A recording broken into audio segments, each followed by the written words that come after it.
Bismillahirrahmanirrahim. Assalamu alaikum wa rahmatullahi wa barakatuhu. Hope everyone is doing fine and finding a lot of help from these videos. Alhamdulillah. In previous videos, we have already seen two rules of nun sakin and tanween, right? It was iqlab and izhar. Now we'll be taking the third one, and that is idgham. Okay. We have seen like blueprints of every rule, right? Nun sakin followed by ba is iqlab, nun sakin and hamza ha ain ha ghain kha is izhar. Now what are we going to have? The same kind of pattern, just the letter changes. After nun sakin and tanween, what comes, that decides what rule it is going to be. Okay, so here also nun sakin you will have, or any letter ending from tanween. After this, what letters comes? It is very easy to remember. Just remember it as yarmalun. Okay, yarmalun. That means you will have ya, ra, mim, lam, waw, and noon. Yes, that gives you yarmalun, right? And there is one more requirement. In the previous rules and in the one that is left, ikhwa, you will just have to remember which letter comes, and that will give you the rule, right? But in idgham, you will have one more requirement. You should have nun sakin and tanween, and next you will have yarmalun. In the next word, they will also have shadda on them. Okay, they'll be also having shadda on them. That means ya shadda, ra shadda, mim shadda, lam shadda, waw shadda, and noon with shadda. Okay, and they'll be not in the same word. They will be not in the same word. They'll be separately present. Okay, so what do you do now? That's the blueprint. What's the blueprint? How can you understand where is idgham? You will have nun sakin or tanween followed by yarmalun in the next word. They will be not in the same word. Okay, they'll be in the next word, and this yarmalun will always have shadda on them. What do you do?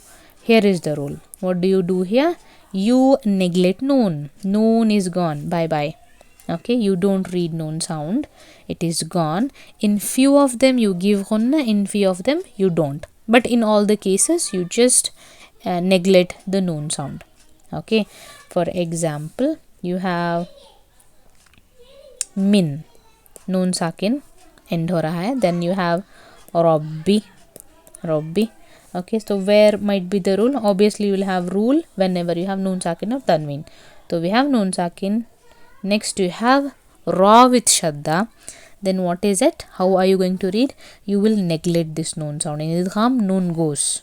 Okay, mir rabbi, mir rabbi. Okay, it is not minar rabbi, okay, or min rabbi. Okay, there is no adding of some other sound or merging. You just neglect noon. And are you giving ghunna here? Here you don't give ghunna, but in others you will give. Okay, for example, you have mim and noon sukun. Okay, now next you have mim with shadda. Okay, mim with shadda. Now where is the rule? If you can just see, where is the rule? Obviously between noon sakin and mim shadda. Okay, so how are you going to read? Neglect noon, and you will read it as mim in. You will not do minim or minma.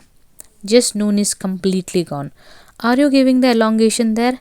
Yes, nasalization is there. You are reading with the help of your nose. Mim in. But here there is no mir obbi. It's not there.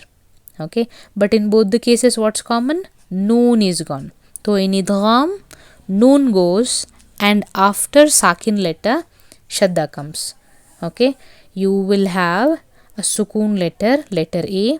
You will have shadda letter B in two different words maybe.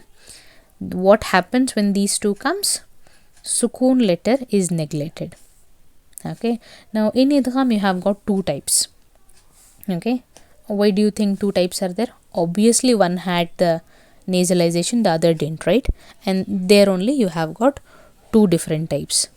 The one with ghunna is called as idgham bighunna, right? B means with, right? Bismillah, with the name of Allah.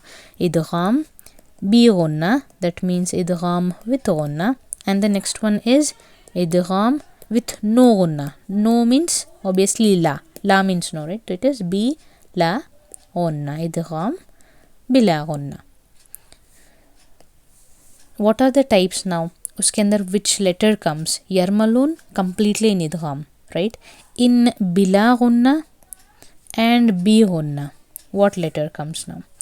Obviously, when you're reading mir rabbi, there was no elongation. Bila ghunna mein aayega ra. Min plus ladunka, it will be milladunka. No elongation, no nasalization. So it will be again in bila ghunna.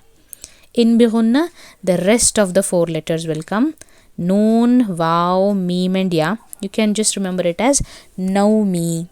Yarmalun for idgham, naumi for bighunna. Lam and ra for bila ghunna. Okay. Here are few examples. You can just see. Mayyasha. You are doing mayyasha, right? Mayyasha. You are completely leaving noon since ya shadda is bighunna. Now me, right? Noon, waw, mim, ya. Now ya, you must give what? You must give the ghunna, nasalization. Min nutfatin. Noon and nun shadda. You must give nasalization. Okay. Milladunka. If you're going to get that, then there is no elongation. Mimma'in. Okay. Now there is one little condition here. Okay. In these examples, if you can see, dunya, sinwan, qinwan, you have noon sakin and waw coming, and noon sakin and ya is coming after that. Since even if this is coming, you will not tell this is idgham. Why? One more requirement is not met. What is that? They are not in separate words, neither do they have shadda on yarmalun, right? So you will not read it as siwan, rather you will clearly read it. Yes, sinwan, dunya, qinwan. Yes, you will read it clearly. You will do izhar and you will read. Okay, that was it for this. Alhamdulillah, hopefully you have understood this. We will meet in the next video to discuss very last rule of noon sakin and tanween. Assalamu alaikum wa rahmatullahi wa barakatuhu.